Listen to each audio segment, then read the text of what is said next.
Good afternoon. Today is Tuesday, January 31st. Welcome to this special meeting of the Citizens Finance Advisory Committee. We are here in Veterans Hall, 3:30 p.m.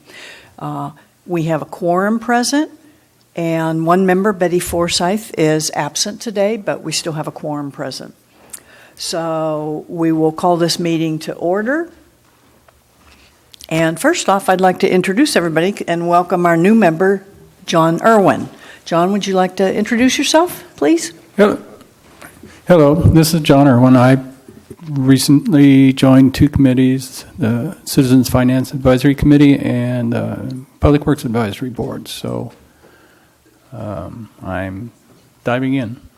I moved to Morro Bay in 2013, and now I'm participating in the city. Thank you, John. I'd like to open the meeting for public comment for anything not on the agenda. If there's anyone in the public that would like to speak. No apologies necessary. Thank you for attending, and no public. Seeing none, we'll close public comment. Okay, so this takes us to the consent calendar. The consent calendar is approval of the minutes for the December 14th regular Citizens Oversight Advisory Committee meeting, and that was in your agenda packet. Are there any comments, corrections, updates to those minutes, please? Bart? Okay, seeing none, then I will make a motion that we approve the minutes as stated. Second. Thank you. Member David Batant seconded that motion. All in favor? Aye. Aye. Opposed? All right, motion carries. Thank you. All right, that brings us to our business items. We have 4 business items today. Let's start with B1.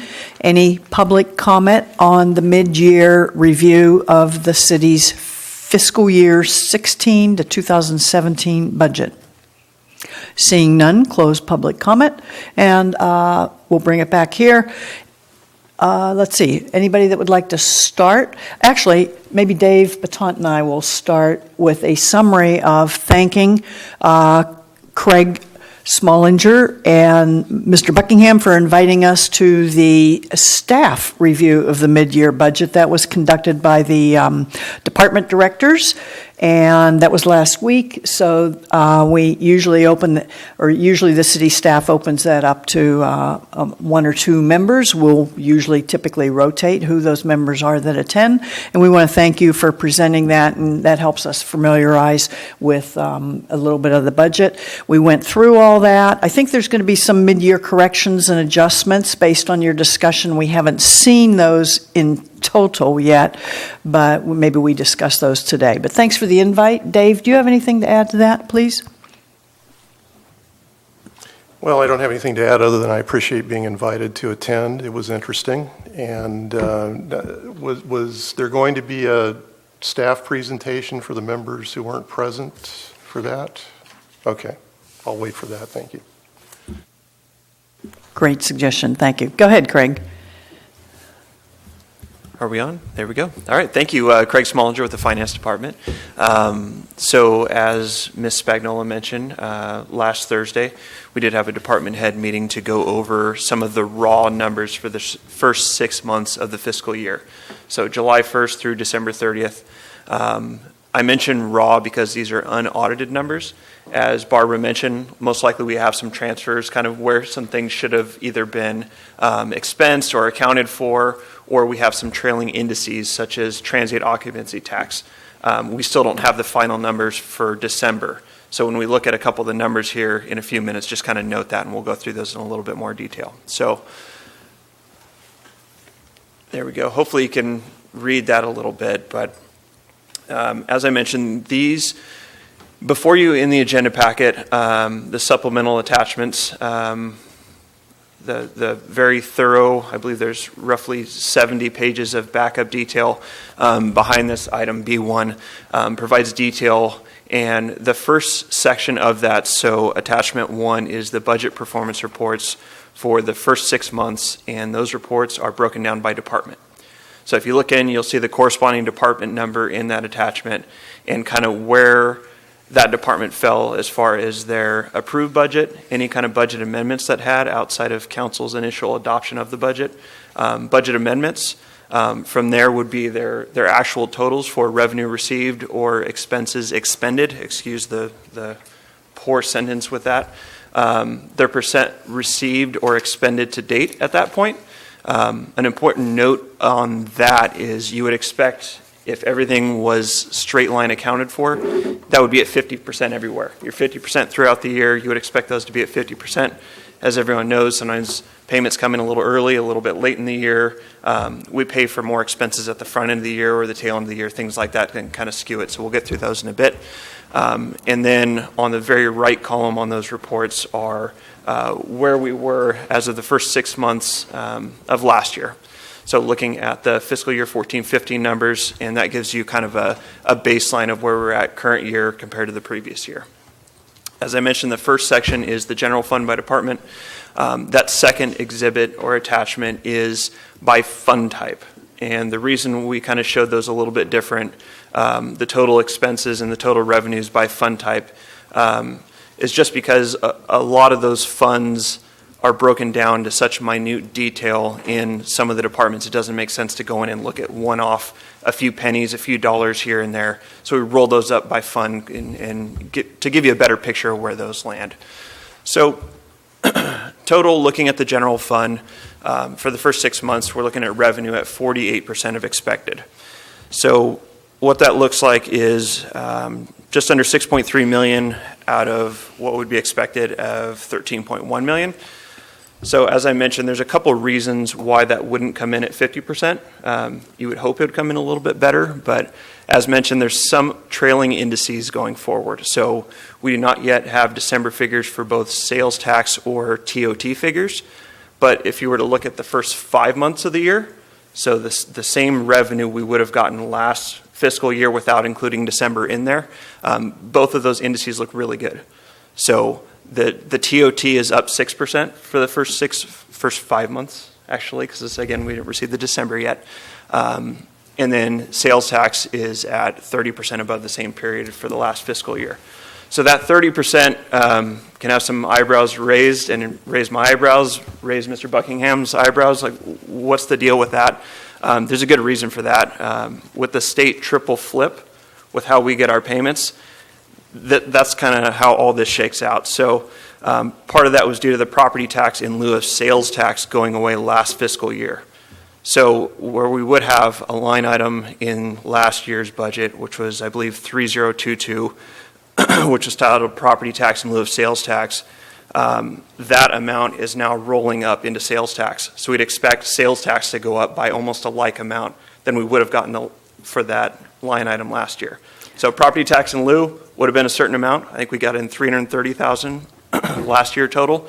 That's now rolled up into sales tax. So it does look good, but it's a little bit of a false high on that. So my understanding is the triple flip goes away this fiscal year. Is that a correct statement? Yes. Okay, so we won't see this anomaly in the future, or this, it seems to me it's a little convoluted. It's like a three-way transfer. Certainly is. Okay. Certainly is, but that was the part of it that actually went away this year. Okay. So yes, when we compare these figures next year, you'll look in there, there won't be a property tax in lieu number on there, but the sales tax should, if all things go well in the economy, it should be trending at that high amount again. Thank you. Excuse me, Craig, how would you like us to address questions on the slides as you go through, or do you want us to hold them off to the end, or what? If you have a brief question like that, I think it'd be appropriate to kind of get through. If you have something in more detail, it'll probably take me a minute to dive into my Okay. 700 or so pages here and hopefully address those questions. Thank you. Okay, so our property tax in lieu of the vehicle license fee, which is another component of the triple flip that should go away this year, we had budgeted in there roughly $833,000 for the current fiscal year. If you go through your expenditure reports in Exhibit 1, we've received nothing to date. And that's not a scary thing. It's actually a good thing, because I called the state and called the county, and they confirmed we're actually posed to receive quite a bit more than we had budgeted in there, by about $119,000. So we should receive those payments probably within a week or two, or we might have actually. I stand corrected. We got half of those payments as of now. So that's another $436,000 that you can load up into that $6.259 million in there. So that makes that 48% look a little bit better. Craig, it sounds like all of the numbers are good. Is there a simple explanation of a triple flip? I'm sorry, it's a new term to me. There's not. There was a lot of adjustments on the state end. They needed to address some shortcomings they had in their revenue. A lot of that had to do with the Education Realignment Augmentation Fund. Like some people call it ERAF. And it kind of went, there's not a short way of describing how, I guess, property tax in lieu of vehicle license fees was a good example, where traditionally we would get some of those vehicle license fees. The state kind of raked those in because there's a little more secure source of revenue for them. And then we got an incremental portion of property tax for that. So that's one component of that. The other one that I mentioned was the property tax in lieu of sales tax. So they took a little bit more incremental piece of our sales tax and then gave us a little bit more property tax that they would retain.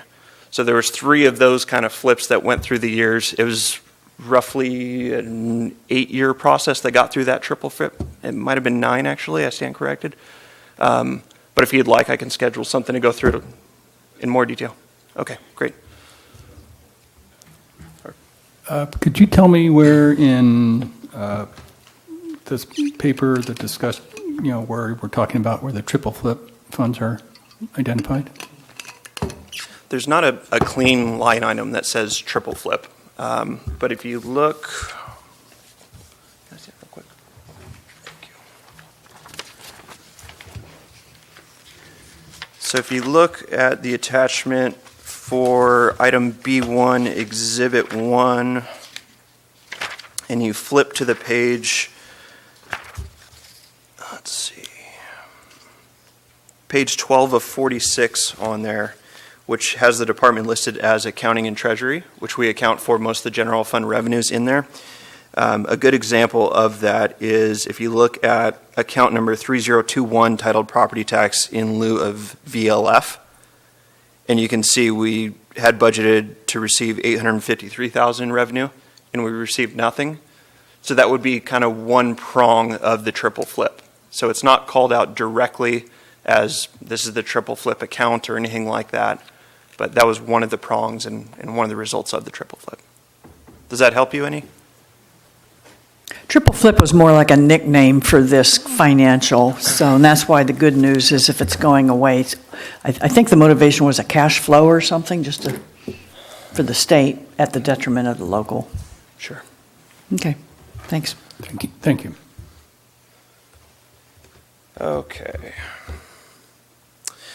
Okay, so some other reasons why we're at 48% instead of the 50% revenue or higher, if things were going a little bit better at first glance. Measure Q transfer for our fire department overtime. Every year we have a budget amount in Measure Q to transfer over to pay for some of the fire department overtime expenses. Current fiscal year, that's budgeted at $96,000. So none of that has been transferred over. So you'd assume at mid-year you would get roughly half of that. So another 48 or so thousand could be included in that figure. A couple other reasons: the natural gas franchise fees, and we expected $73,000 for the current year. Those always come in around May. So we can anticipate those coming in as well in the second half. So it's not a clean kind of cut in half item. Cable TV franchise fees. We haven't received 3/4 of those payments so far, so those come in roughly $40,000 a quarter. We actually did get another payment in January that don't show up because this is only going through December 31st, so that's another $40,000. Or 3/4 of our rental income that has to do with the Morrow Dunes property. So we can assume another third of that $287,000, so another quarter of that to get us to a half, which we did receive as well in January. And then also, development permit activity is up. It's at 60% as of December 31st instead of 50%. So that brings in some additional revenues as well, and that's primarily related to conditional use permits, encroachment permits, and plan checking fees all being up. So expenditures. Those are doing the exact opposite of what we're seeing so far at 56%. At first blush, you would think the sky's falling, we're spending out of our wits, things are going poorly. They're not, which is good news. Part of that is tied to some higher salary and benefit costs than the 50%. We had some people like both Sandra and I, another senior accounting tech, Valerie, in our department as well, where there was some overlap. So we'll get to this in a minute where there likely will be some requests to City Council to appropriate some supplemental funds to address those. And then also there was some pretty significant fire department overtime cost. So if you flip through your agenda pack to the fire department, I'm sorry, Sandy. So if you flip to, thank you, Bart. There is an eye-opening number when you look at page 19 under line item 4120 for overtime pay for the fire department, which is at 478%. Big number. But when you look to the right of that and you look at what we spent last year, to this point, $159,000. This year we're at $192,000. It's still high. It's not astronomical, but there's a good reason behind that. The reason is we respond to a lot of mutual aid calls. And behind that, we're anticipating significant more revenue for those mutual aid responses. So we'll get to that in a few minutes as well. And then also, the way the city handles transfers for some services, for the risk management fund, and some of the other general fund transfers that hit the enterprise and special revenue funds, to make sure they have enough cash flow throughout the year. Instead of charging them their full cost allocation plan to pay for, some centralized services that are providing assistance to the special revenue fund departments, or enterprise fund departments, what we do is we break those up in 12 monthly installments to make sure they have enough cash flow to keep them afloat going forward. So that you would anticipate a little more, or a clean 50% revenue for those going forward, but we paid the entire amount of the bill for those risk management costs at the front end, or some of those other costs at the front end. So the expenditures are a little bit higher now, but we're not going to keep spending at that level. It's just kind of a blip up, and then we kind of float back down a little bit. So that's all good news. And then a simple bullet, overall trends are positive indicators so far. Our TOTs are up 6% year over year for the same time period, which is good news. And as I mentioned, the 30% increase for sales tax is good news as well. Not called out in here, but business license fees are up as well. Not a ton, but a decent amount, all positive indicators. And then, I'm sorry, Sandy. If you flip back to the accounting and treasury page again, so back to page 12 for those following. If you look at the line 3052, the sales tax, the Prop 172, which is the public safety realignment, another one of those state realignments that they kind of do some different things with how they apportion out funds for specific activities. Those payments are up as well, which you would anticipate with sales tax up across the board.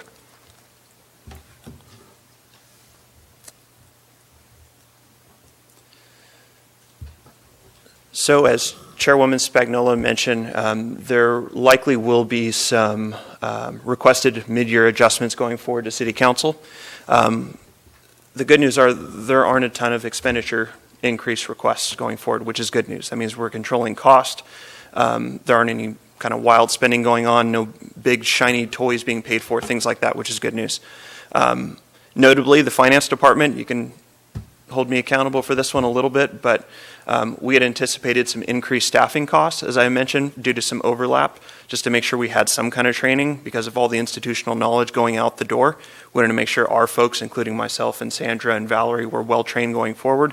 So that was a cognizant effort going forward, and this was a known expense. The fire department, as I mentioned, they're looking at potentially bumping up both their revenues and expenditures by like amounts at roughly $174,000. So when we looked at that really high overtime cost a minute ago, the 478 or so percent, all of that's going to be reimbursed through mutual aid. That's confirmed amounts on there. So most of this is going to pay for the overtime cost, and then some equipment and supplies where they've had some failures to some of their safety equipment, and then some other, like some Nomex wildland pants, some things like that will likely be included in there. And then the police department will likely look for a slight increase in general fund support to offset their COPS funding. So funding they get from the state. The COPS program is generally apportioned based on, your total number of employees. And then they look at a formula based on that and your total population. And if you're under a certain population, you get a set amount. So we get $100,000 a year of COPS funding. So we're looking at having roughly $11,000 potentially of general fund support to move out some costs that are in COPS funding currently and moving that to the general fund where it likely is more appropriately charged to.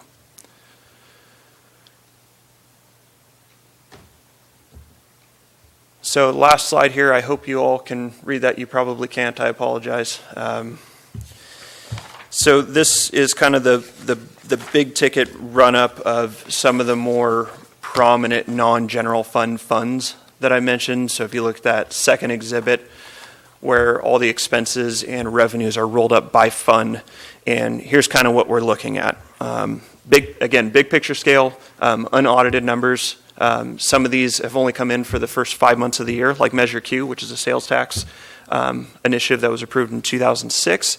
And those are coming in roughly as expected. The expenditures are quite a bit low right now, which you'd expect because we haven't done the road maintenance work yet. Once those come in, we'd expect those to kind of trail back up a little bit and go up nicely from there. I'm sorry, why would we expect the expense? Because that was really the other number that jumped out besides the fire department overtime. Why would we reasonably not expect expenses through the first 6 months to be something other than 9%? Well, you would expect them to go up because we haven't done the road maintenance work we're planning for the year yet. So we're not doing, clean 12 incremental sections throughout, every single month throughout the fiscal year on the road maintenance work. That road maintenance work hasn't been done yet as a whole. So you're going to expect a pretty significant increase in expenditures related to road maintenance work solely for Measure Q. And then there's also going to be that transfer out that I mentioned a little while ago to the general fund to pay for part of those fire department overtime costs as well that were a planned transfer and budgeted transferred amount. Not that I fully followed the fire department, but I get that's going to even out. But I'm not sure still. I can see potentially in the winter we wouldn't be doing road maintenance, but I'm not sure why July and August we wouldn't do it. I guess it's not clear to me why it's literally almost nothing's been done, and we've got some more winter months to go, say through February. So you're saying it's a normal course of Measure Q. We only do road maintenance from March through June? I apologize if that wasn't clear. So the road maintenance work is only done every other year, the past couple cycles, with Measure Q funding. And then I believe that the contract wasn't approved until later in the winter I think it's frame. I don't know the exact date, but it's really a timing issue, Bart. They used to try to do it every year and couldn't, the setup costs and everything. So now they do it every other year, but they have to bid it out, get responses, scheduling, competitive bid, et cetera, et cetera. So that'll never be month by month. Can I add that also we don't pay the contractor until he actually does the work. And so since they've only done some preliminary work, there's been no occasion to give a lot of money to the contractor. Exactly. Does that answer your question? Are we not going, okay, where are we going to be at the end of June with this fund is in your best guess? Is it going to be, we're going to spend it all, or because of this 2-year cycle, this money rolls into the next 2-year cycle? no, we should fully expect to expend the amount of revenues that we bring in for this fiscal year out of Measure Q, and actually roughly 470 or so thousand from last year that rolled forward to this year for the two-year cycle that Barbara just mentioned. That kind of cut down the mobilization costs and things like that she mentioned. So I would anticipate actually expending more than we bring in by a decent chunk, but that was planned. Okay. Do we know what the schedule for the contract completion is? Unfortunately, I do not, but I can get that information.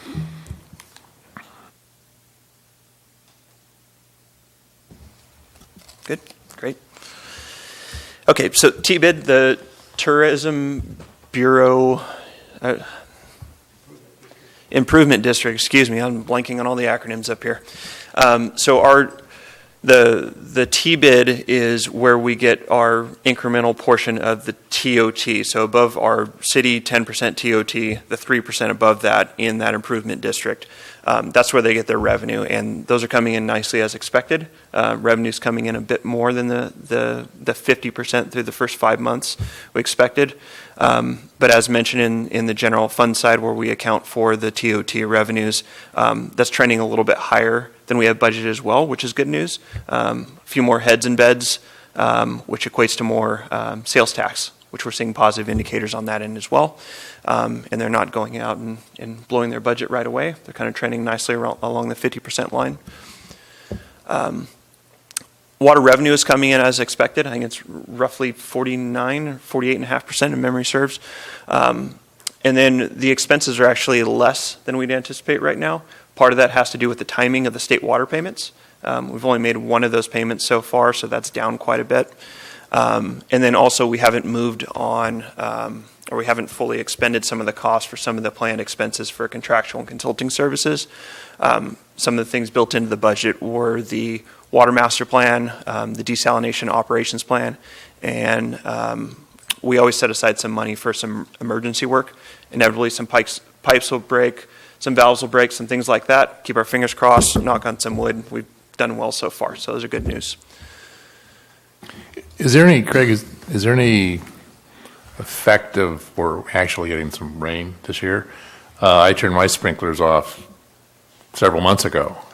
I presume many other people have done that. I mean, is irrigation much of the use of water such that we're not using as much and then potentially not get as much revenue too? You would think so at first glance. A lot of water coming from the sky, you wouldn't need as much. In the water business, it always declines sharply in use in the winter months anyway. So people usually don't water outside terribly much during the winter anyway. If you look at kind of the revenues, it is kind of the ebb and flow, kind of we're spiking during summer naturally and people are watering, doing things outside, a lot of landscape watering, things like that, and then dips down in the wintertime. But as of now, no, we haven't seen that. We're 48.5% roughly of revenue for the water enterprise as a whole. Maybe that will affect a little later in spring if our kind of wet weather pattern continues, but as of now, no. Okay, so sewer revenue in the sewer enterprise fund is coming in as expected. Again, expenses less. A couple of reasons for that. Part of it is timing needed for money for the wastewater treatment plant transfers. It just hasn't needed to be transferred over at the 50% clip at this point.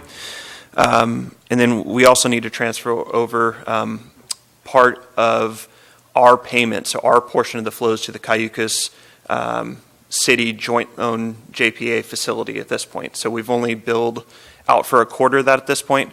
So we'll need to bill ourselves and Cayucas, which will eat into some of that sewer revenue as well. So that's to be expected. So again, they probably anticipate roughly a $400,000 increase because of that. So it's roughly our quarterly payment. Harbor revenue is coming in a little lower at roughly 38%, and that's just because we haven't received any of the grants we anticipated at this point. Roughly $238,000 they anticipated in grants. Still anticipating that, as far as I know. We've talked to Mr. Endersby, our Harbors Director. We just haven't received it yet. So you'd anticipate receiving half of that through 6 months of the year. We haven't received a penny yet. And expenses are trending as expected. They're roughly 47.5%, 48% of memory serves. And then the risk management fund shows almost all expenses for the fiscal year as of now. We paid all of our bills to the CJPIA, which we're a part of at this point. So again, pay all those expenses up front, get reimbursed from all the enterprise funds and general funds later throughout the year, just to maintain cash flow throughout those programs.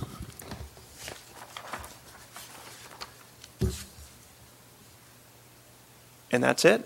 That's our high-level review. I'm sure you have plenty of questions. No, it's very good.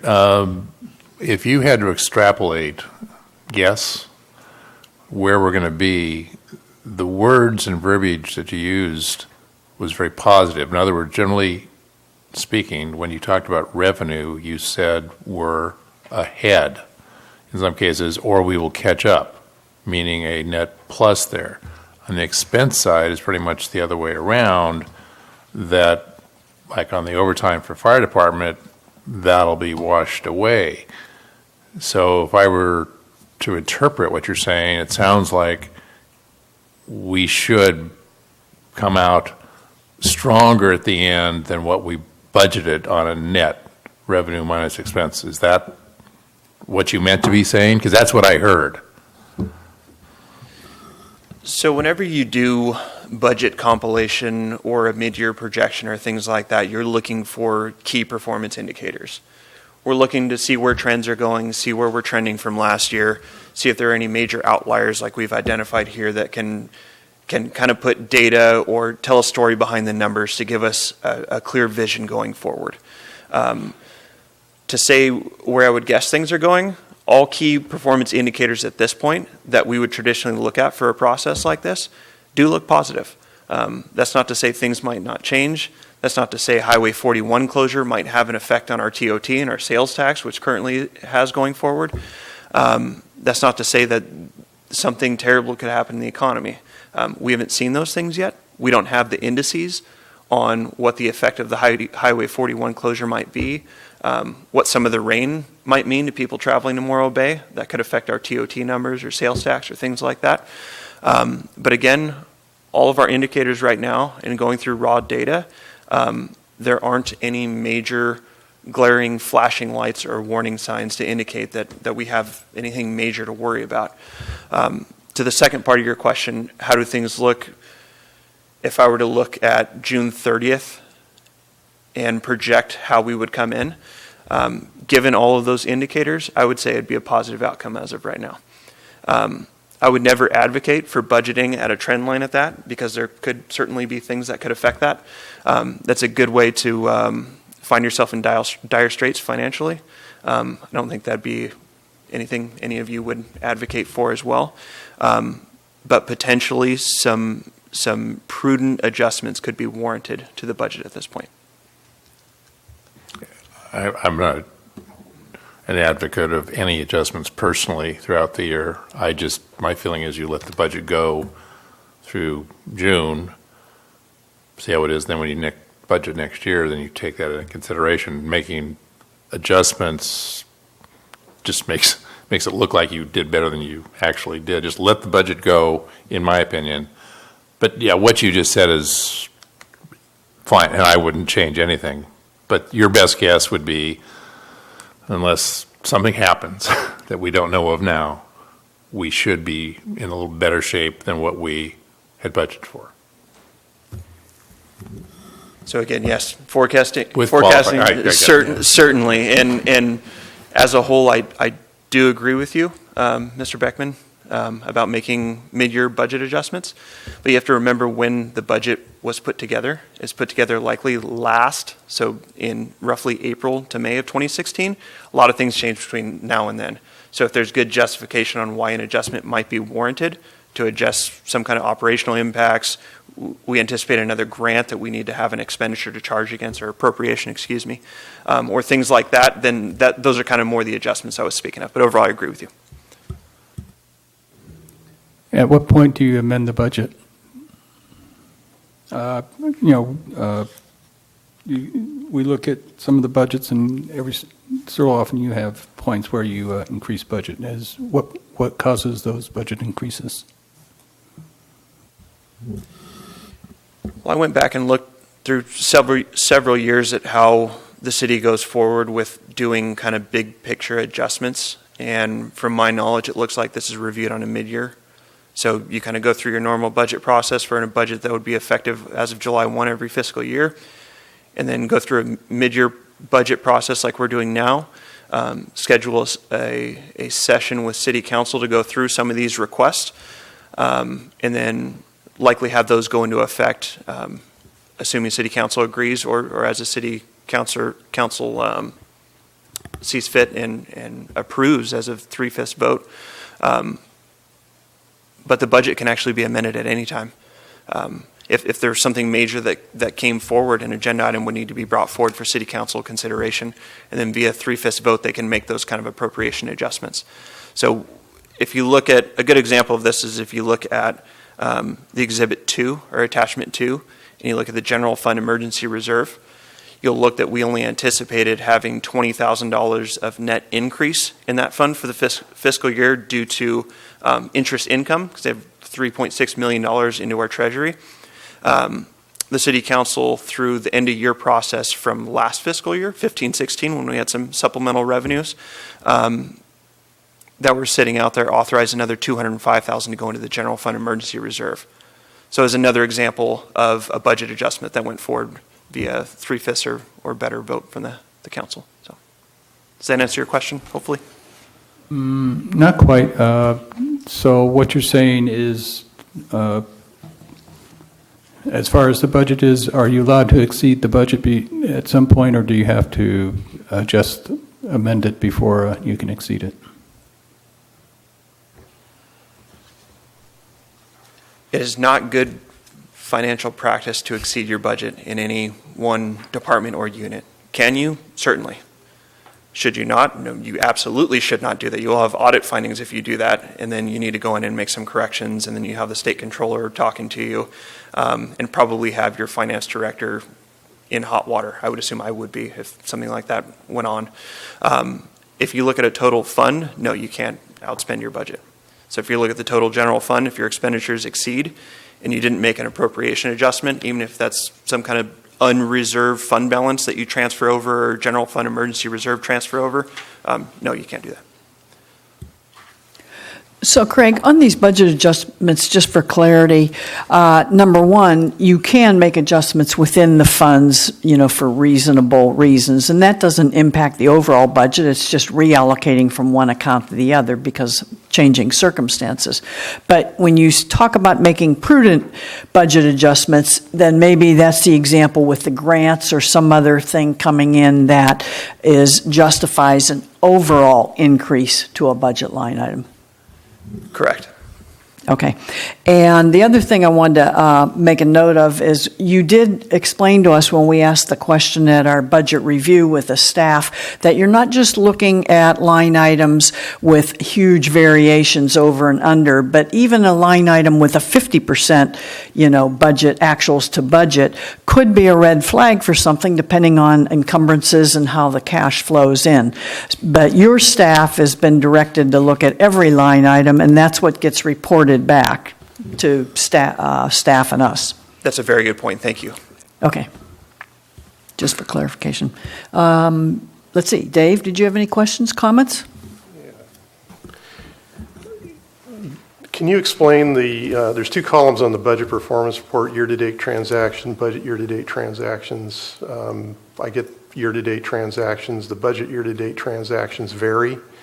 Can you explain why they vary, either more or less? Certainly. So year-to-date transactions, obviously what you expended or brought in through revenue at that point, as you mentioned, that's actually a budget minus year-to-date. So it's taking your total budget for the fiscal year and then subtracting out that year-to-date number, and then that gives you your total for there. So it's possible to run a negative on there. If you look at some that had zero budget in them had certainly negative. your first one, your department 1111 for undistributed non-department, we had interest income there of $15,700 so far to date. So there's actually a negative amount in there for budget minus year to date. So that's probably just a cleanup item as well. What I was looking at was it's Department 3125, Deputy City Manager, year-to-date transactions 35,570.01, budget year-to-date transactions 71,425.99. What page? On page 7 of 46. Thank you.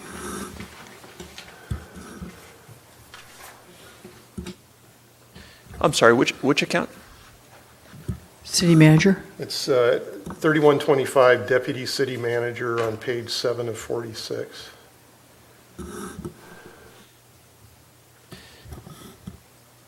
Okay, so I apologize if I wasn't clear on the explanation on that one. So a good example is if you look at regular pay, so the line 4110, the year-to-date transactions is the 13,059. Budgeted minus year-to-date is the 51,824. So you're taking your adopted budget, the 64,884 in the leftmost column, subtracting out that year-to-date transaction, the 13,059, and it nets you your 51 and change. If you look at some of the item directly below that, the other pay, if you notice the year-to-date transactions are $346 and change. The budget minus year-to-date actually shows the negative amount by a like amount, and the reason for that is there's no budget included on there. So those numbers are going to look the same. That's just because there was no budget for that item. Does that make sense? Yeah. But collectively, when they roll up, it should be pretty close. Yes, absolutely they should. Like, for example, the deputy city manager has only expended 33% of their budget, which you would expect because there was a vacancy for a couple months in that area for this fiscal year. So, The pay periods that you did this mid-year, it was exactly half the 26 biweekly pay periods. There's no anomaly there that caused some of the payroll to be higher.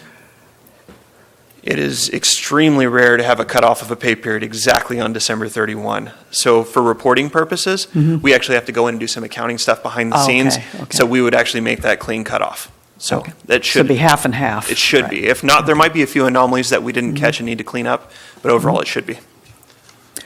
Okay, and I have a question. Last meeting, we had the unallocated 55,000 from Measure Q allocated to the streets. So where do we find that? That is a very good point, and you won't.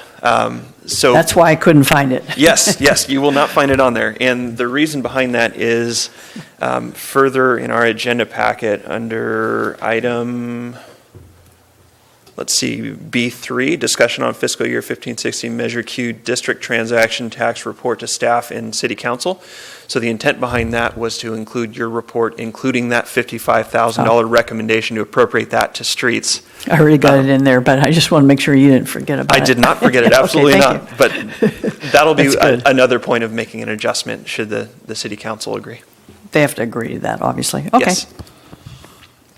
One other question. So you said there's going to be some transfers like the sewer water, the Cayucas versus the new. Until those are done, then isn't it very difficult to really balance, the new water reclamation facility account, the budget versus this? There's a little bit of difference between our Cayucas JPA payment versus a payment to the separate wastewater treatment plant project. So this is the transfer I was talking about had more to do with the operating expense based on flow. Okay. So a little bit of a difference there. Okay. But in theory, my question, until we get these kind of transfers done, it does make it a little difficult to balance, right? As a whole, Yeah. certainly. Okay. Certainly. It's a lot of kind of behind the scenes stuff like that. But yeah, We'll probably be talking about that more in the future, I think, but sure. Not impossible. Yeah. I'm fully confident we can get there, but it takes Okay. a little digging. and can we get copies of is this just a 2-page PowerPoint you presented or Word doc or something? Certainly. I can forward it to you. Just Definitely. forward And to that'll be part of everybody. Yeah. That'll be part of the public record as well, included Okay, with the good. agenda, but I can forward that kinda over to you. help. Sure. So how do you do that? You put that back in the agenda minutes and then the next month we'd see it or whatever? Is that how that works?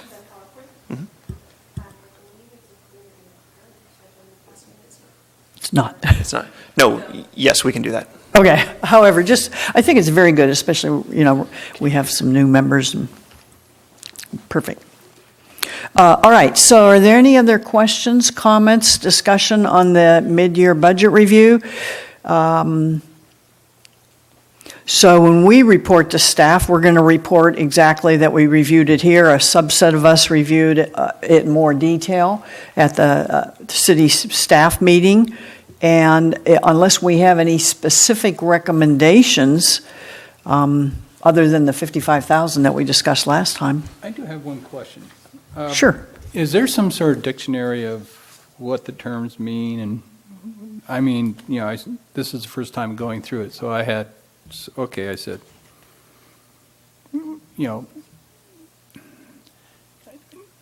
I know what, labor is and overtime and things like that, but when I was looking at the departments, is there like a description of what the department label means? Yes, and that's a good point. If you actually look at the budget we have posted online, or I can shoot you an electronic link to that. If you actually look at the very front of it, has a 25 or so page breakdown of some of the high-level items by department where the city manager includes a lot of that information in his letter to the city council. So kind of backing that up, as you kind of thumb through the budget there, you'll see the breakdown by department and what's included in there, kind of some of those line items, things like that.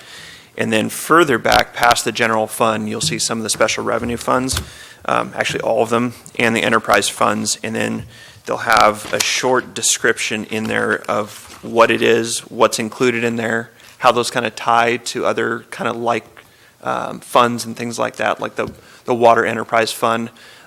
They have a water accumulation fund as well. So basically excess revenues over expenditures, a good portion of that will transfer into that accumulation fund for capital expenses and some things like that. So a lot of that is broken down in the budget. Is it possible for me to get a printout of the budget? I can swing by the city and pick it up? Yeah, we can print you one off our website if you'd like. Yeah, I thank you. Sure.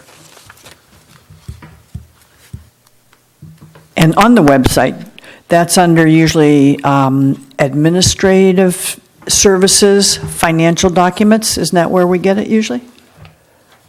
So if you ever go to the website, go to the Documents Center, and then it's by department, correct, Craig? Administrative services, I believe? Hang on one second. Let me confirm that for you. Okay. Because once you know where to go, it's real easy, pretty easy to find some of that.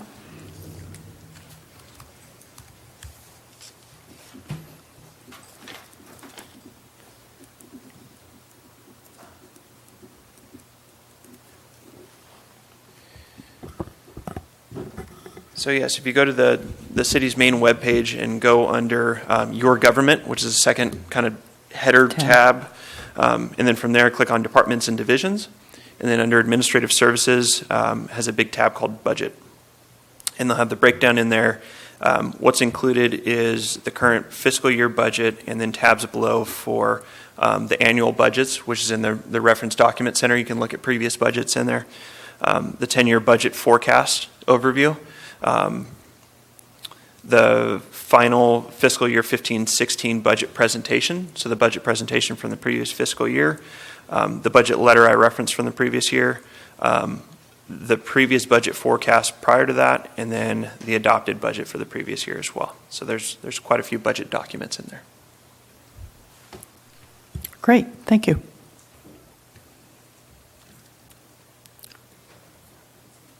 Okay, let me get back up here.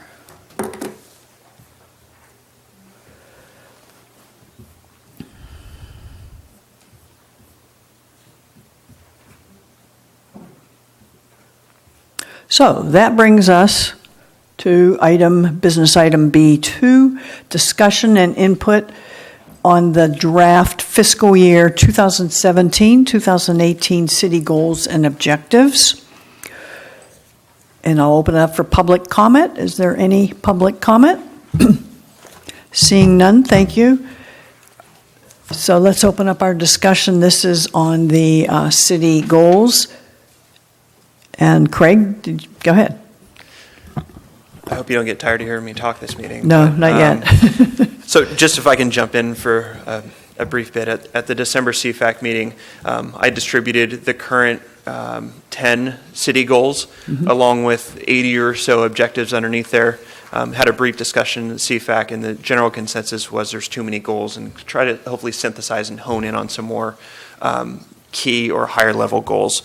So before you is a draft version of some revised goals and objectives that not only meet the intent of the discussion here at CFAC, but also kind of follow what came out of a special January 24th special city council goal setting workshop, where they went back and kind of revised those goals and objectives, see what fit where, had some input on that, and the outcome is before you through the draft goals and objectives. So a quick primer, actually directly after this meeting at 6 o'clock in this office, in this Vets Hall, will be another open workshop to the public on goals and objectives as well. So if you want to stick around, we'll have people at the various goals. There's going to be one kind of table or section for each goal, and then the mission statement as well if you want to weigh in or talk to a council member that'll be each of those, or a staff member that'd be beneficial as well.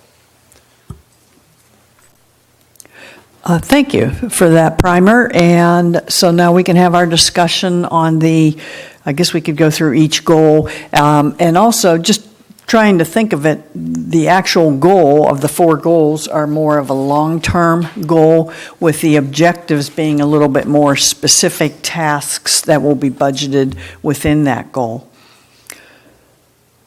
And yes, this was a good summary of what came out of the community forums and discussions. So the first goal was an essential goal of achieve economic and fiscal sustainability, being an 8-year goal. So any comments on that? Any discussion on that? Go ahead, Bart, if you'd like to start. Yeah. First thing is, I think this is a fantastic improvement over what we saw with the basically bulletized list of things that you do every year. So this is, in my opinion, substantially better and very good. Of the 4, there still needs to be some fairly specific measurements of how do we know that we're getting there. I think on goal 2, it's pretty direct. There's a schedule for that, so that's going to be pretty easily measurable. The 4th one is a shorter duration, so that to some extent makes it more measurable because it's not going on quite a ways. Number 3, it's fairly easy for me to visualize some pretty specific measurements. I think they still need to be there such that the people in charge, the staff and council members can be judged on, are we getting there? The one that I had the biggest issue with conceptually trying to wrap my head around was goal number 1. We've got this gap, when I think that's what this is addressing, and it's decided that we're hoping that we can close the gap in an 8-year time period. What's not clear to me is, so how do we get from here to there? What does there look like? What would have to be in place to get us to there? For example, how many new hotel rooms do we need? Would it assume that we have in place that we're getting more TOT? We're getting more of something to postulate that we've closed that gap with some amount of money somewhere. That would take presumably some number of additional people to staff that. How many would that be? Where would they live? Is it, and then we have the 41 issue if the people are living in Tascatero or something like that. But it's not clear to me. I mean, it's a nice goal, but I'd like to sort of understand, are we going to need to have a lot of floating bedrooms or something like that to get there? And I'm not being totally facetious, because that was something that was actually proposed. But it's not, I'd like to sort of understand, even if it's a hypothetical, what would it take to actually, what do we have to have in place to close this budget? How many more people have to live here and or come here to raise rents? Something and I'm not looking for the answer, obviously, right now, but I'd feel better if I kind of knew what there would look like, or at least a hypothetical there would look like. Do we need a big convention center? You know, one of the ideas is that somehow the power plant's going to be totally removed, at least equipment removed, the facility, the building itself may stay there just for zoning purposes. But it's not clear to me what types of things have to take place to get to there. So anyway, that would be my, and how would we measure it? So at the end of this year or next year, how do we know we're moving in that direction? And probably at the end of 1 year, we're not going to move at all in closing that gap. It's going to take multiple years before we start closing the gap, I would presume. So that was my thoughts on the 4. Excellent comments, because apparently, and maybe there is, this analysis has already been done, if it's a 25% increase, is that, 3% a year? Is it maybe a little spike compatible with what the economic forecast is for the next 8 years? Does it mean just, as he said, more heads in beds in the same type of 2-star, 3-star, majority hotels we have now, or does it require maybe a higher end type thing? So that would be, that's a good recommendation, Bart. Dave, John, any comments, thoughts on goal 1? Yeah, I was wondering, is there anything in place where if we had a resident who wanted to use a charitable remainder trust that we'd be able to accept funds that way?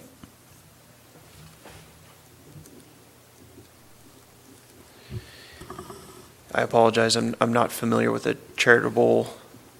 It's a way fund. Someone can give money and get deductions and things like that. It's like a living trust, and then they get the tax write-off, but the city or the college or whatever doesn't get the funds till the person passes. Typically. Well, we do have trust and agency funds called fiduciary funds on the books that accomplish a significant part of that. If you look through our reports here, the Exhibit 2 stuff in their 515 funds, actually they might not be included in there, I apologize, but we do have, they're called 515 funds, where we have trust accounts for various purposes. Some of those are held for cemetery cleanup, some are held for a pool or a park bench or things like that. So we can talk offline. I'm sure we can look at something like that.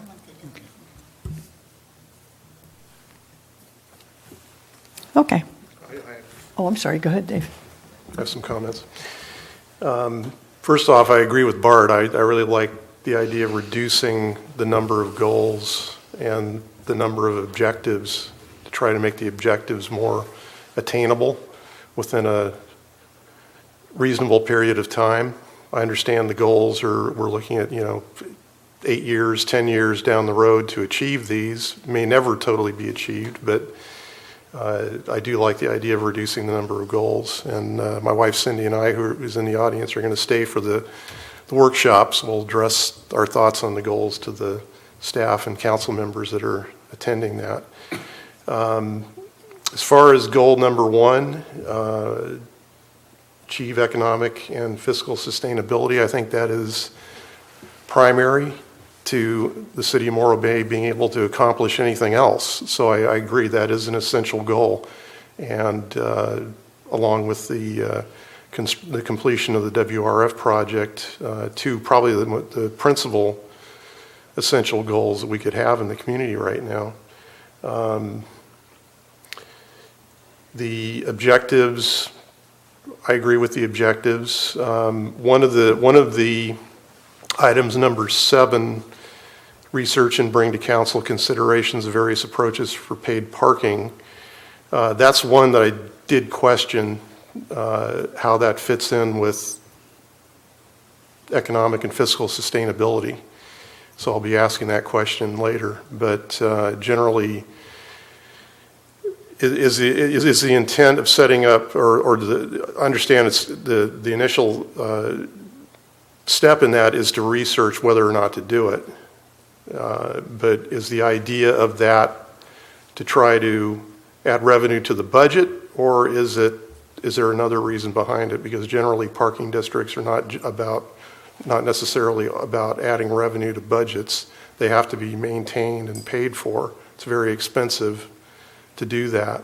And generally, a lot of the revenue that comes from a parking district goes to maintaining the staffing and infrastructure and equipment to have paid parking. So I'm not sure how that really fits in with economic sustainability. But I'll be asking that question later. Other than that, that's really the only comments I have. Okay. Thanks. And I think the only other general comment I would have, and I think Bart or somebody alluded to it, but for the specific objectives that are typically measurable, the SMART objectives short term, those should definitely be tied to performance goals for department heads and directors. Typically what gets measured gets managed. So I know it's hard to convert the first overall goal into something specific, but certainly some of the components of that should be tied into the performance management process that the city uses for evaluating management personnel. So that's probably a comment we would include. On the second goal, the water reclamation facility completion and the One Water program, I would agree with Dave and the others here. That is also a very key high goal. Can we add anything to that or any comments on that specifically? Anybody have any thoughts? Bart? Yeah, I guess just in thinking about it, and you're moving in that direction, but I'd almost say it's the One Water program. It's water. It's what this is about. I mean, a component happens to be this water reclamation facility, but the real issue is the water. And we had kind of lost, I don't know who we is, but we'd lost sight of the real goal, and that's to get water independence. So it's almost like making the focus be on the water independence rather than the and. Clearly, mechanically, you got to go through and do the water reclamation facility. Yeah, that's true. But adding that is good, and I'm not sure, that was all going to be done by 2021, wasn't it? Yes. So the extra 2 years, is that for this water independence? Is that the why the 2 years were added? Because I understand it, the phases 1 and 2 were pushed together to happen at the same time. So what takes us to the extra 2 years? Is it the water independence? And you may not know. Not knowing all of the details of it, logic would presume yes. By the time you get an actual reclamation facility online in 4.5, 5 years from now, if everything goes well, there'd be a little time lag between there and potentially getting off-state water or wheeling that water to someone else and having them purchase it, something like that. So I would presume so.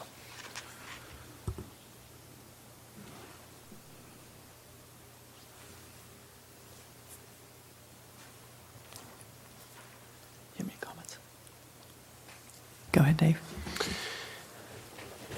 As far as goal number 2, completion of the WRF project, in my mind, that has very specific steps that will be followed over a very specific timeline in order to complete that project. So that's something that's very measurable. This year, there's going to be certain things happening mentioned in here. Getting the environmental impact report completed and certified, going through the Prop 218 process to fund the plant, and then getting a loan to actually build it, to Prop 218 process to increase the rates to pay for it, get the loan to pay for it, put it out for competitive bid, and get a contract to get construction started. Those are very measurable steps. This One Water plan, to me, is a little more nebulous as far as how you go about accomplishing that. Sure, the plant will be recycling water, hopefully to a level where it can be either injected into the ground or used some other way for irrigation. trying to utilize stormwater is a whole nother question, a whole nother process. So it's a lot more complicated to get that than, I think, than in my mind, than to complete the plant. So completion of the plant, to me, is the essential part of that essential goal. The community's under a deadline from the Water Quality Control Board to do it. There's environmental considerations, obviously, not just water considerations.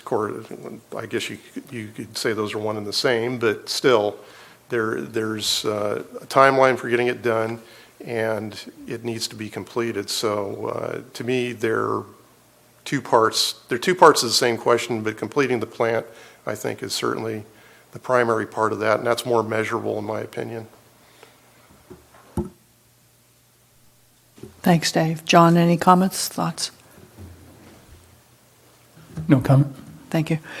Absolutely, that is the major component, and I think because I'm not clear that all the decisions have been made to combine Phase 1, Phase 2, pending outcome of some of the reports, that you would certainly want to keep the visibility of that as a major component and not combine it into one goal. I think it's due to the nature of the cost, it's significant. So we are in agreement with these goals and objectives here and how they're measured or going to be measured. Third goal, improve the infrastructure and public spaces. Again, that's another long-term goal. Although that says that should be goal number 1, achieve fiscal, the reference there to goal number 1. You might want to just correct that, but yeah.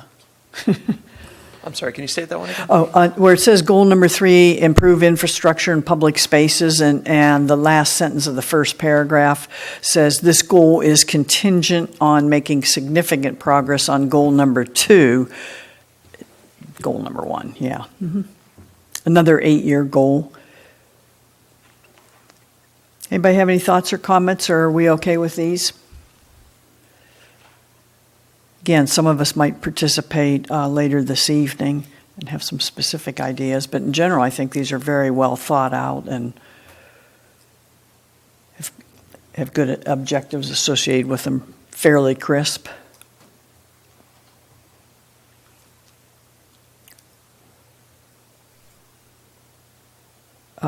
Okay, and then the fourth goal, review and update the significant city land use plans.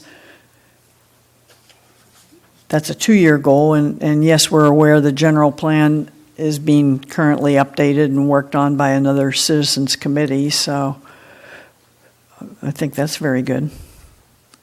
I don't have any specific comments. Does anybody on any of these? They're well stated, and they've gone through, so already some iterations, so that's good. And then that brings us to the mission statement. At the very end, page 95 of 96. The City of Morro Bay provides essential public safety services and basic infrastructure to sustain a strong quality of life, providing a safe, clean, and healthy place for residents and visitors to live, work, and play. I think that's a nice catch-all. Yeah, I'm sure it can be wordsmithed to everyone's, particular Right. liking, but for more broad kind of I think it's broad. It's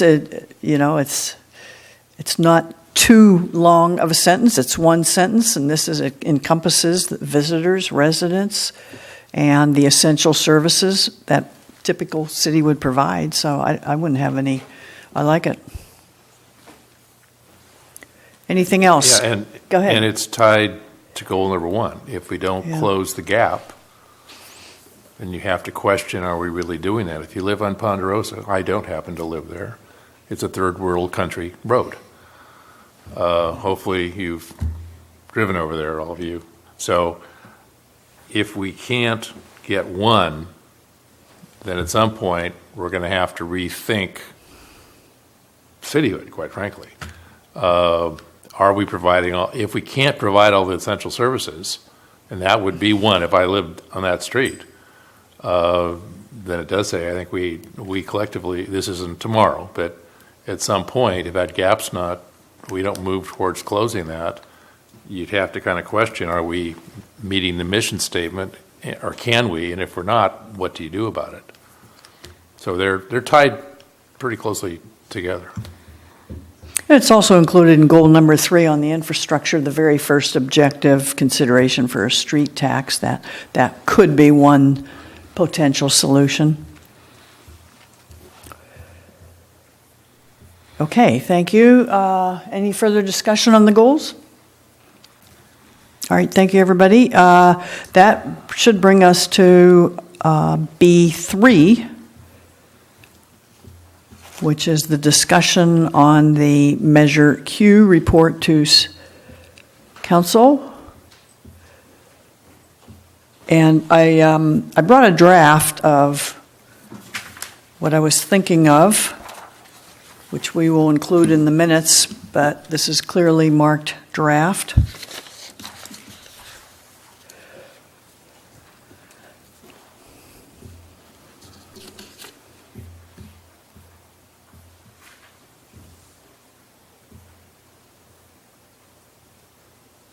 So the item is B3, discussion on fiscal year 2015-16 Measure Q District Transaction Tax Report to Staff and City Council. Any public comment on that matter? Seeing none, I'll close that. So if I have another extra copy up here if anybody wants it or needs it in the audience. On the end of the table, should get.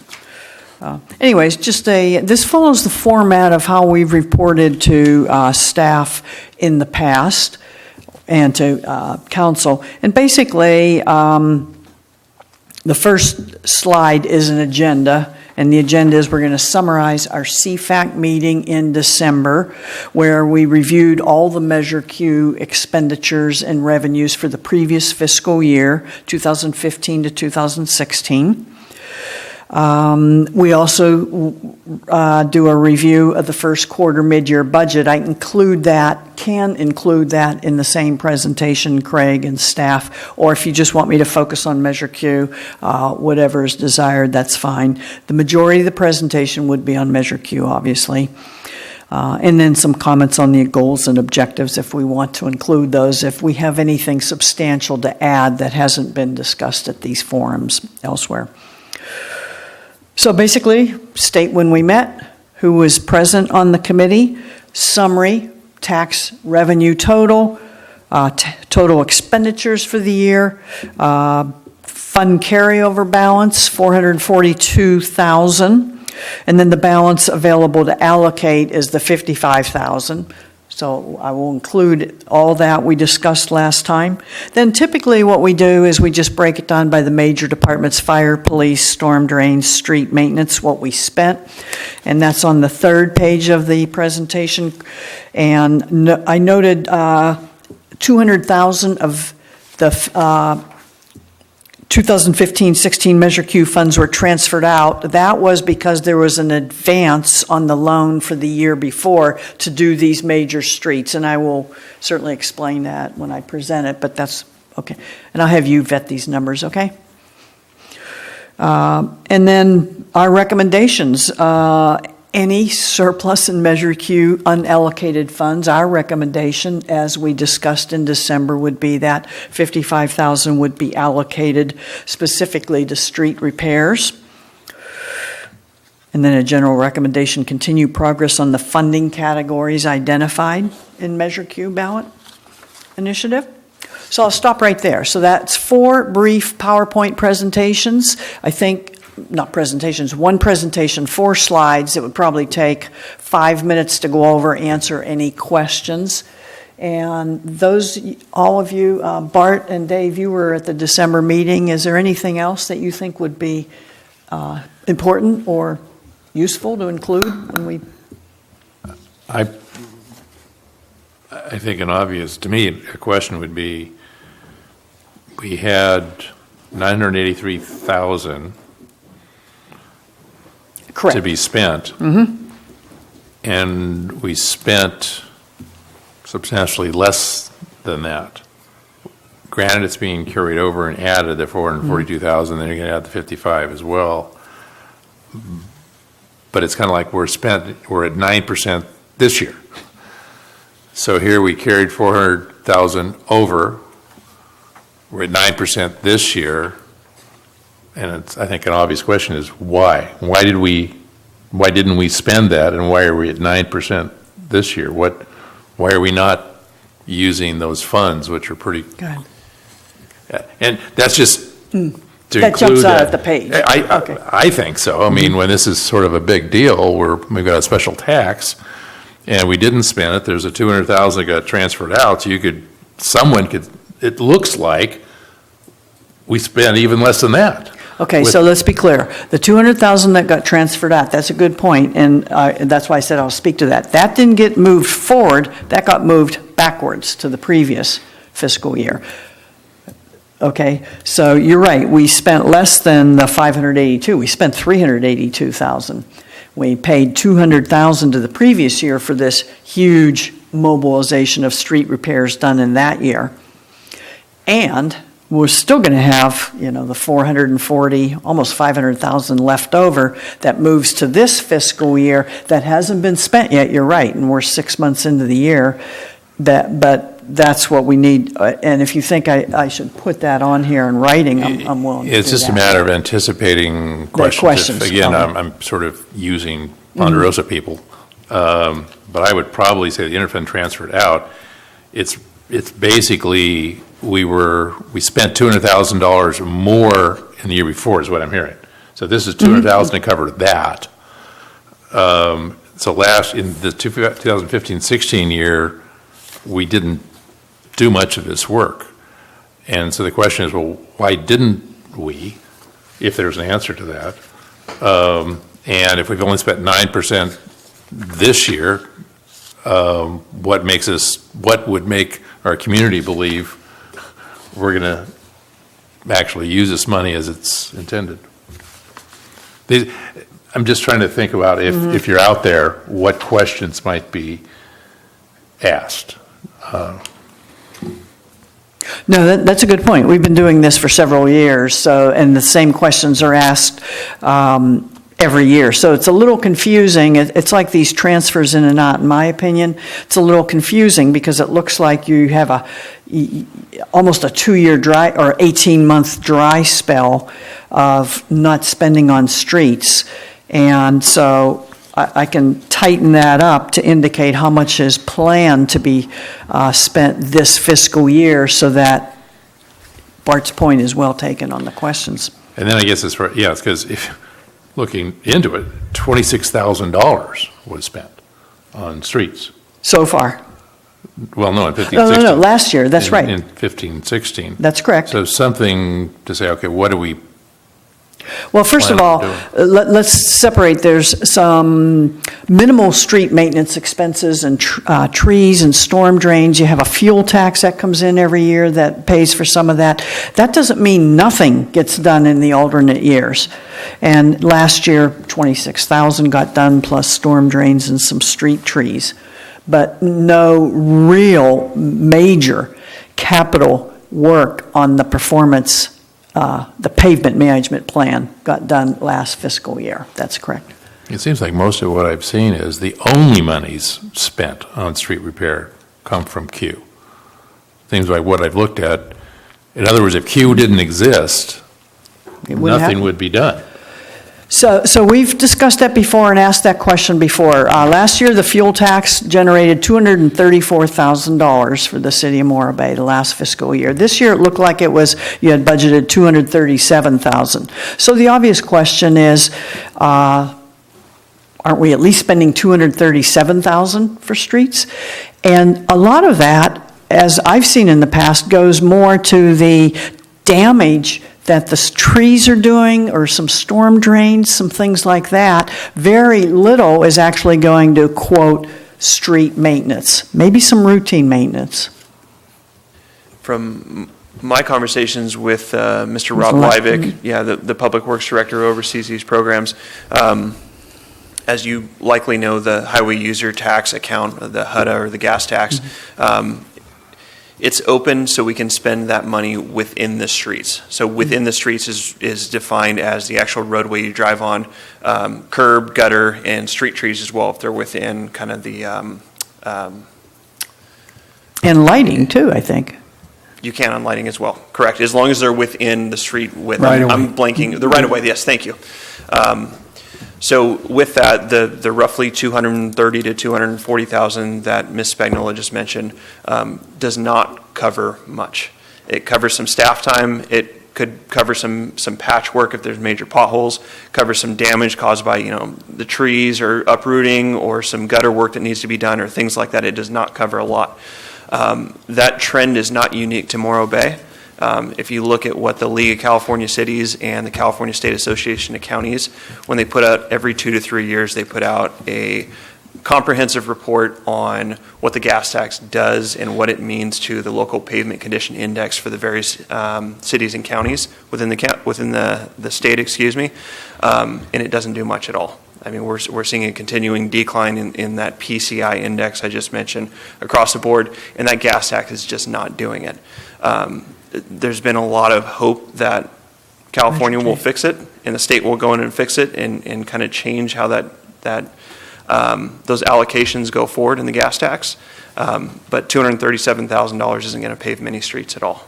So, Not to mention the repairs and the emergency and the lights and tree damage, everything else. Sure. And you're absolutely right. That's what the hope of Measure J was. And the fuel tax is going down as well as the more fuel-efficient cars. So, but I think I understand your point. If we are providing infrastructure services, perhaps I think maybe what you're saying, Bart, is a larger portion of the general fund or funding should go to streets, not totally relying on Measure Q. We are probably, 95% relying on Measure Q right now. Whatever, 90% something high. Is that what you're thinking? Well, again, looking, if someone were to say, what's Q for? Q's for a lot of things. It's for fire, police, and streets. So it's not just streets, it's to support the other ones, which are all hit by this gap issue. Right. But it's just a matter, I think the interfund transfer out, I think it ought to be, just say that's for 2014-15 overage, right? Because, Well, that's why I said previous fiscal year, street repair advance loan. I mean, as soon as you interfund transfer out, sounds like you're moving money, and it's really not. It almost get rid of the other thing and put 2014-15 overage, if I'm understanding it right. So basically, we spent more that year than we had, and this covered that. What I would like to see is, if we don't spend all the money in the year that we receive it, obviously, the fire department takes everything they get and smiles, and police department. But Rob Leivik, maybe what we could request is a memo explaining how the Measure Q funds are expended, and if they're not expended in the year received, what years is it for, justification for that. And also, I know that when you issue contracts, they doubled up the years and increased competition. So what was the expected improvement, savings by making a larger contract to increase competition? those are all great points. And to your first point, Mr. Irwin, what you mentioned as far as a memo regarding Measure Q funding that was unexpended rolling forward, something like that, in my eyes, if that has not been done in the annual budgeting process, that should be done. That should be included in there with a clear report to City Council so they know the full picture, and ratepayers and people that pay the sales tax and pay for these things, and residents as well, they have a clear understanding of where that money's going. So I understand that has been done to an extent in the past, but if that's something that needs to be beefed up, we certainly can. And I guess when you guys were reviewing the expenditures, maybe that memo could have been included in that briefing of when, what'd you call it? Previous year summarized review of all Measure Q previous fiscal year transactions, So it sounds like a memo like that would have been appropriate to include with that review as part of the staff report. Yeah, that's something we can certainly look at. Yeah. I highly doubt that that wasn't at least spoken to, but you're right to put something in the public record. If that wasn't included, we can certainly include something like that for transparency purposes as well. Yeah, and you know, I think maybe I'm a little too close or familiar because I've been doing this for so many years. Initially, when we started, it took a lot of the portion of Measure Q was going for the new fire station and that. So they were kind of saving a little bit, and the Measure Q committee, Citizens Oversight, was recommending get out there and start on the streets, and they did initially for a couple of years, but they didn't do enough, and it became more prudent to go to this alternate year. So yes, that's been discussed over years, and we're aware of it, but I agree, that's a good point. And maybe, Craig, an easy way would be, after we anticipate having some new members here, you know, soon, that maybe have Mr. Livick come to a session and just give a little brief overview of the pavement management plan and the rationale for the alternate years, and in conjunction with a memo or something that we can receive and file. No, I think that's a great idea. Okay. So, so anyways, on the, if my colleagues here want to send me some markups or edits or anything as to how you think this should be, again, some of it, you know, I would prefer not to put something there that you just stand up and read, because if that's the case, I can just send them an email. And a lot of it, we talk to and then answer questions, and, you know, I'd like all you guys, all of us to be there if you can. So, but if you think there's a clearer way to present anything so that the audience, not only council, but the audience can interpret it correctly, I'm okay. Is there a crisp answer of why we didn't spend half the money? Because we were carrying it over to this year. That's the answer. That wouldn't have been. If I remember my contracting from when I was actually employed, they would probably be expecting somewhere around a 15 to 20% better price for the work done by combining the 2 years together. Yeah. That's about, I would say 10, 15%. In other words, savings. There's fixed sunk setup costs when you come out and do the job. And so if you can combine 2 years of revenue, and oh, by the way, this year's, wasn't it about $587,000 that was in the budget for this year for Measure Q, plus what was rolled forward? So that's even gone up. It used to be more closer to, I don't know, 450, under 500. So we've even allocated more this current year.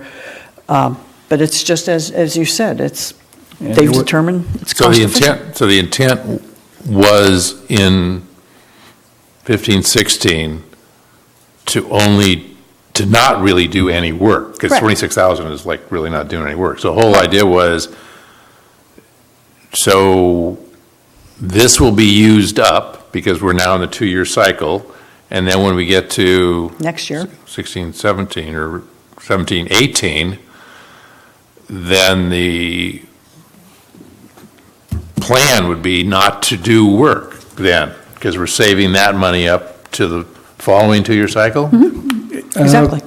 If I understand the contract that they've just awarded, which was another reason why there was a delay, because they had to go through the contracting process. They have a 6-year contract now. Based on that contract, there's prices they're going to be paying for various activities, and contractors would bid those prices based on what they expected the work to be. But now that it's pretty well locked in, they might be able to start doing it on a year-by-year basis if the mobilization, demobilization costs aren't too onerous. That's exactly right. They have what they call like an IDIQ, indefinite order quantity, or whatever the acronym is. Indefinite for delivery, indefinite quantity contract. And pre-negotiated pricing, so literally they could come in every quarter if we wanted, but there is a mobilization cost, and you made the determination that it's more cost-effective to do it on the alternate years than pay that mobilization cost every year. So that's exactly what's. And that okay. was also prior to that contract being awarded, that decision, so that decision may be Could different now. change. Mhm. Okay. Okay, then I can give you comments now that I think I understand. Yeah. Because I think you're maybe so close to it that you knew all those things going on, but for someone else who's wondering, why aren't you repairing the roads and you carrying this money over, I'm not sure it would be as obvious. And then maybe when Mr. Livick comes and gives a quick overview, maybe at that point we ask some more specific questions on the contract that he can answer, and maybe we might make a recommendation to start doing it annually. But we don't have the information, I don't think, to make that kind of recommendation. Dave, any comments?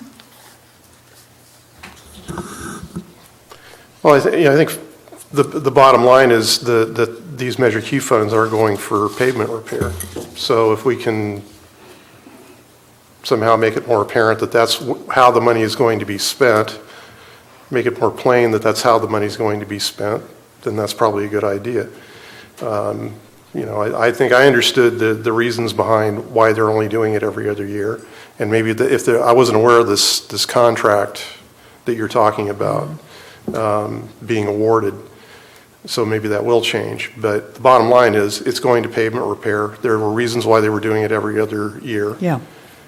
Based on mobilization costs, based on contract size, making it probably more attractive if they were doing it on a competitive bid basis. It sounds like they may have negotiated a different type of contract form, but I understood the reasons for that. So if we can just make it more apparent that the money is actually being being expended on pavement repair,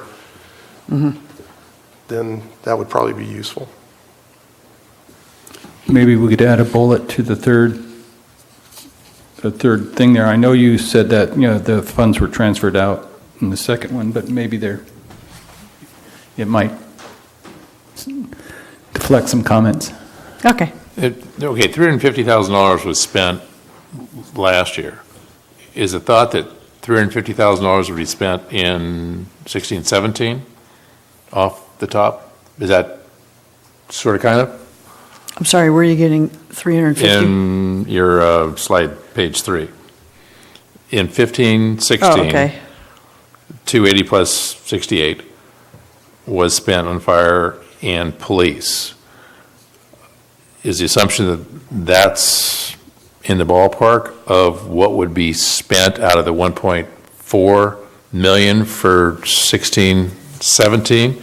Yes. And if so, it gets to why still is at 9%, because halfway through, those items presumably would have been somewhat straight lined as far as expenditures. But so, you know what I mean? In other words, there's so little spent in the first 6 months. If fire and police were to have gotten roughly this amount, that alone would have made more than the 9%. So, good points. So if you look at the fire department, they had a $96,000 transfer from Measure Q over to the general fund to pay for those fire department expenses, which is included in this $280,000 figure. So that hasn't been hit as well. We do that at the end of the year. So once we know the total overtime costs, we transfer that over to the fire department general fund, so that will hit with another $96,000. So you're still not going to see the total hit on there. Does that make sense? Okay, and is roughly sort of kind of the thought that we would spend the 340 out of, so there's going to be $1 million to street repairs, sort of, in 16-17? Current year with the rollover, that's probably roughly With the correct. rollover, yeah, the I think rollover it was like 980 or, I don't know. Roughly. It- Well, it was almost $1 million. 1.4 roughly is the Measure Q with the rollover. And if we take away 300, let's say 400, then we're looking at about $1 million. It's about The right. question is that what we're looking at is about $1 million for street repairs in what will now be The alternate year.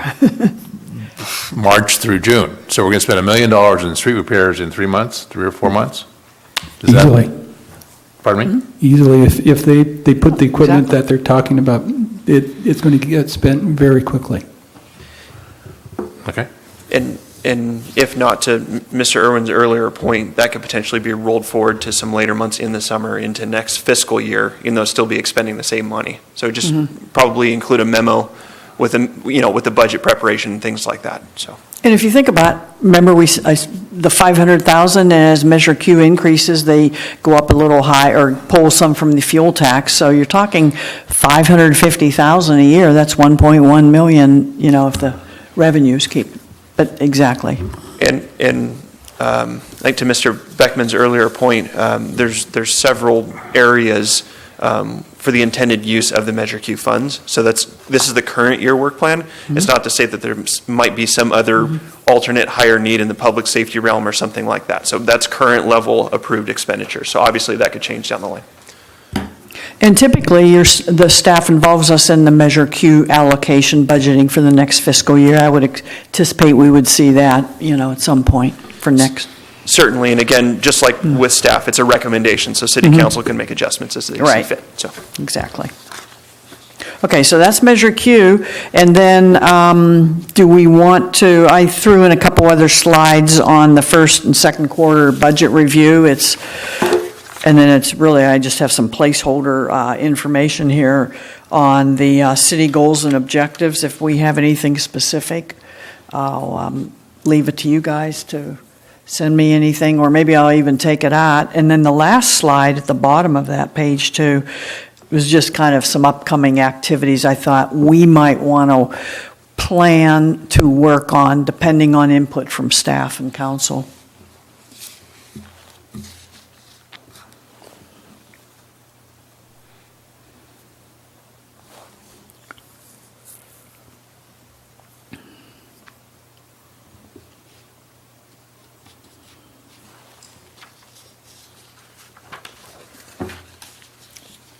Guys, so okay with it? Yeah, Yep. all right.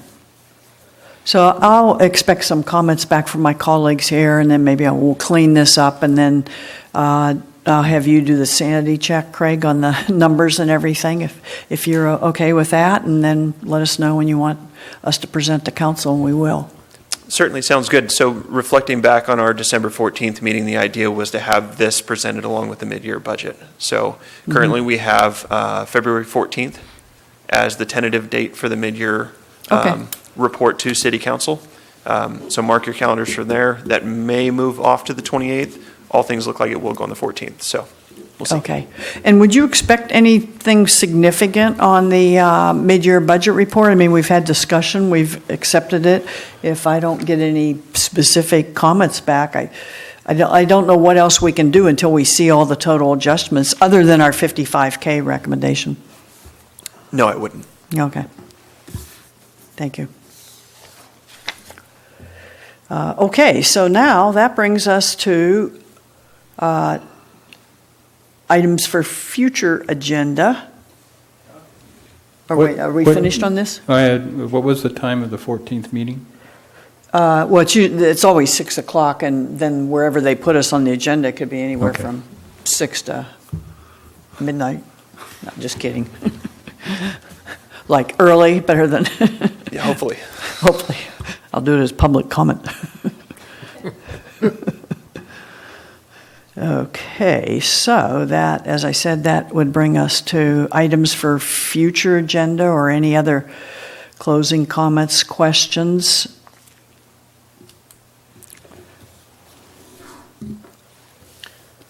No.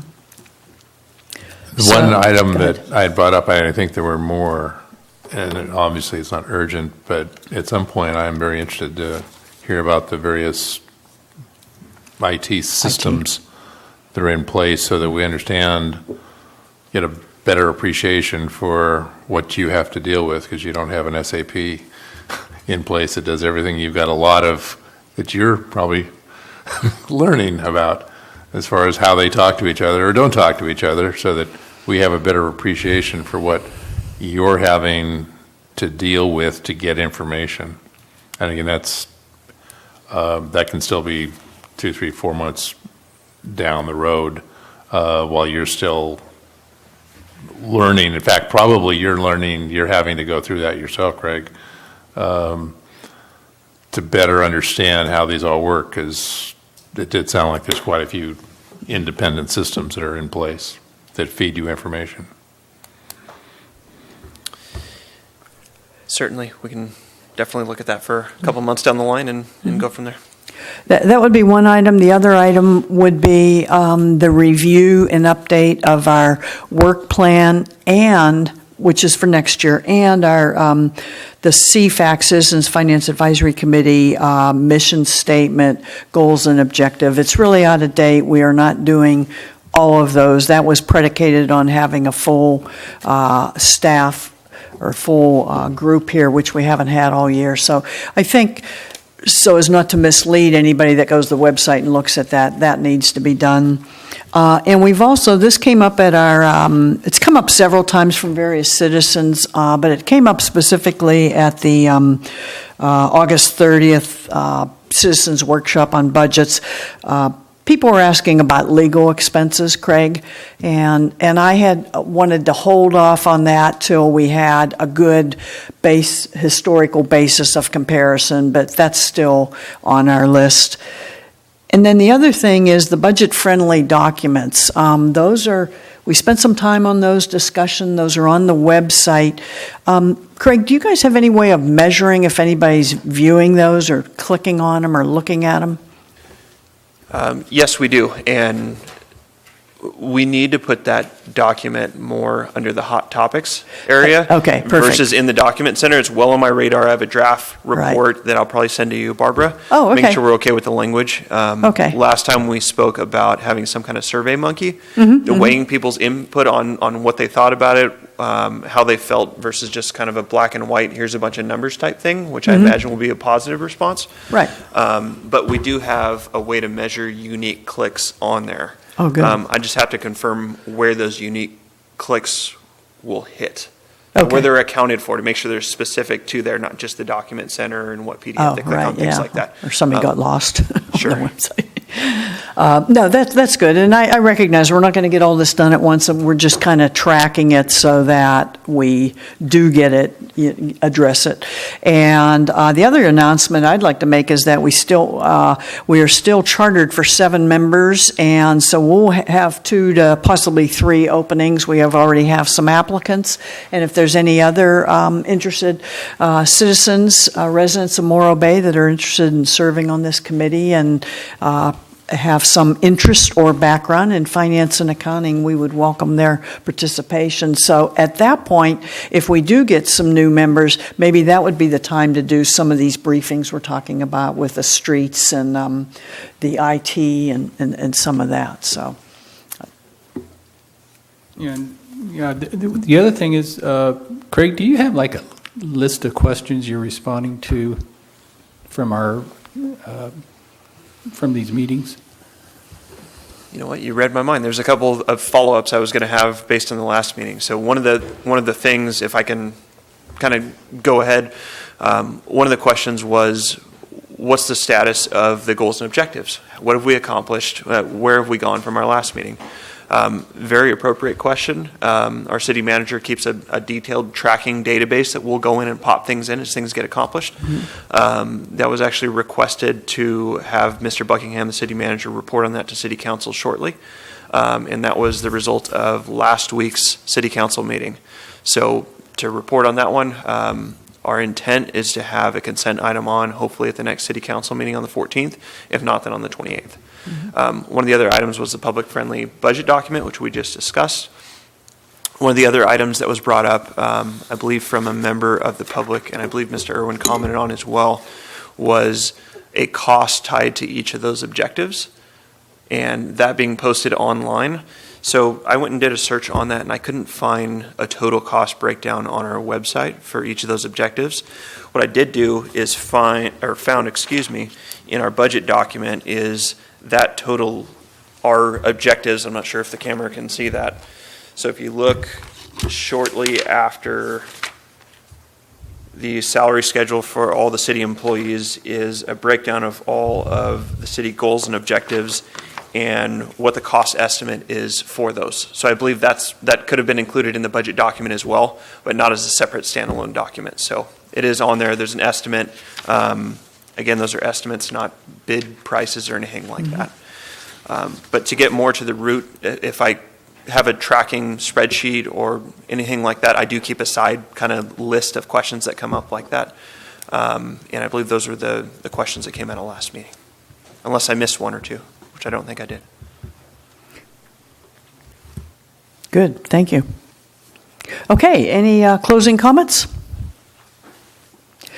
Do we have a meeting scheduled for February? I saw on the work plan, I thought it was March, but that would be, I guess, 3 weeks from tonight. I don't know. Is the mic on? There we go. Yeah. That actually was listed on the agenda for the next scheduled meeting. So Section B was the business items. We just completed that. So Section C is scheduling the next meeting. Okay. It was tentatively on here for February 21st. Okay. But if that's not enough time, as you mentioned, it's just a few weeks from now, to get agenda items on there, then we can certainly either call to cancel that and meet in March, or look for a special meeting date. Or we can keep I'm more it on. concerned about getting some new members and getting on board, but it's up to you. Do we have any items? The third quarter is the next item on our work plan, and that, you won't have that by then. No, we won't. So the items, just to kind of refresh based on our previous conversation, was an IT systems report, which, as we mentioned, we're probably a couple months out from having that discussion. The second one was a work plan item, which we certainly can dive in and look at in a couple weeks. A Measure Q look at the mission statement on the Measure Q side of the house, which we can certainly look at that as well. And then legal expenses, I highly doubt we would have that in a couple weeks. A comprehensive review and apples to apples comparison of the in-house with supplemental external legal costs versus us solely contracting out for those services. Excuse me. Any, March? What's So- your vote? What would be the scheduled meeting in March? That's Give me 1 second. should probably not. Probably be the work plan for next year and next year's budget, maybe. Yeah, Yeah. you're right. So March 28 days. 21st. Oh, I thought you meant what would we do? No. Oh, the date would be March 21st, yeah. Yeah, March 21st. Yeah. Are you guys okay, or? February always throws me off with 28 days. I It knew just 28, continues yeah. every time. So we're looking at not meeting in February. That's what we're discussing. And then yeah, meeting in March. In March, yeah. Okay, that's fine. That's fine with me, because after the 21st of February, I'm not going to be available anyhow. Oh, so. right, yeah, okay. John, are you okay? I was So- just thinking, because we're having I'm probably fine. interviews that week and get some new people on board. If we don't have anything pressing, then I'd prefer to just meet in March and when we have more of this. So I think as a housekeeping option, or excuse me, item, if you can make a motion to cancel the regular meeting on the 21st and then set it for the March 31st date, I think that'd be good. Okay, so I'll move to cancel the regularly scheduled meeting February 21st, 2017, and we will meet March 21st, Tuesday, 3:30 p.m., 2017. That's the I second. second. All in favor? Aye. Aye. Okay, opposed? None? So moved. So we will adjourn to our next meeting, which will be March 21st, 2017. Thank you all.